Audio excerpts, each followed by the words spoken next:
আজকে আপনাদের সাথে শেয়ার করব বিয়ে বাড়িতে যে মুরগির মাংসটা রান্না করা হয় ওই মুরগির মাংসটা কীভাবে রান্না করতে হয় বাবুর্চিরা কীভাবে রান্না করে সেই গোপন টিপসটা আপনার সাথে শেয়ার করব। তো আসসালামু আলাইকুম, আজকে চলে আসছি আপনার সাথে শেয়ার করার জন্য বিয়ে বাড়ির মুরগির মাংস কীভাবে রান্না করে আসলে পারফেক্টলি। অনেকে আসলে রান্নাটা নিয়ে খুব হিজিবিজিতে পড়ে যায়, অনেকে রান্না করতে পারে না বা অনেকে পারে, তবে গোপন টিপসটা আমি শেয়ার করব। তো দেখেন এখানে মুরগি আমি এখানে প্রায় 1.5 কিলো মুরগি নিয়েছি, আর মুরগিগুলো আমি খুব ছোটো সাইজ করে কাটি নাই, মিডিয়াম সাইজ করে কেটেছি।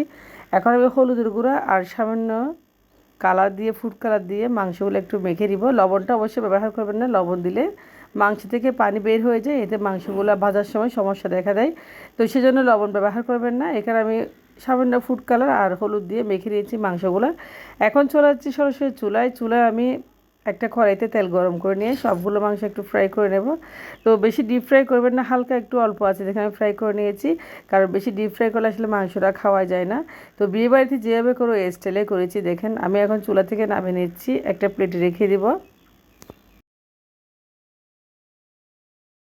সবগুলো মাংস ফ্রাই করে আমি এখন একটা প্লেটে এক পাশে রেখে দিব। এখন আমি চলে যাচ্ছি একটা মশলা বানানোর জন্য। এখানে আমি কী নিয়েছি দেখেন।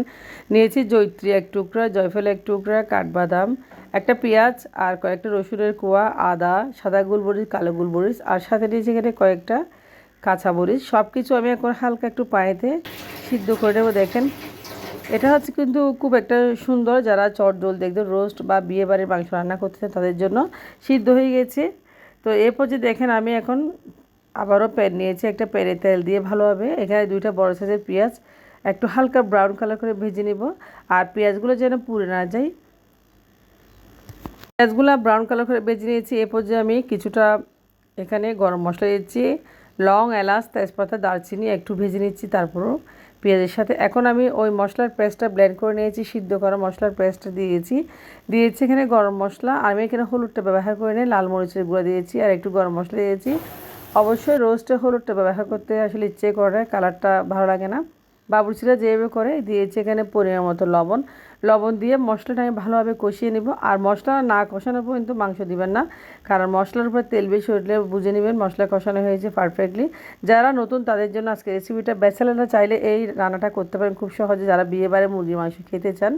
তো দেখেন মশলা কষানো হয়ে গেছে, মুরগিটা আমি দিয়ে দিয়েছি উপর থেকে। অনেকে আসলে বিয়েবাড়ি মুরগির মাংস রান্না করতে পারেন না, যারা ব্যাচেলার আছেন, যারা ছোটো ভাই বোনরা আছেন তাদের জন্য আজকে রেসিপিটা।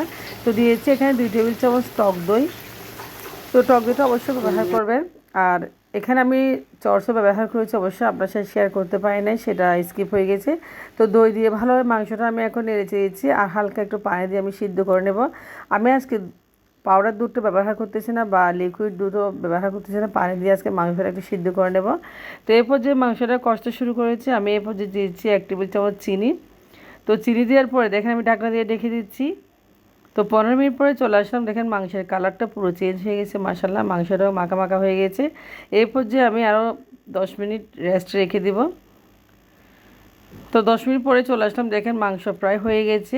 মাংস উপর আমি দিব এখন 1 টেবিল চামচ ঘি, একটু একটু ঘ্রাণের জন্য, যাতে ফ্লেভারসটা একটু ভালো লাগে। তো বিয়েবাড়িতে এভাবে দেয় আসলে।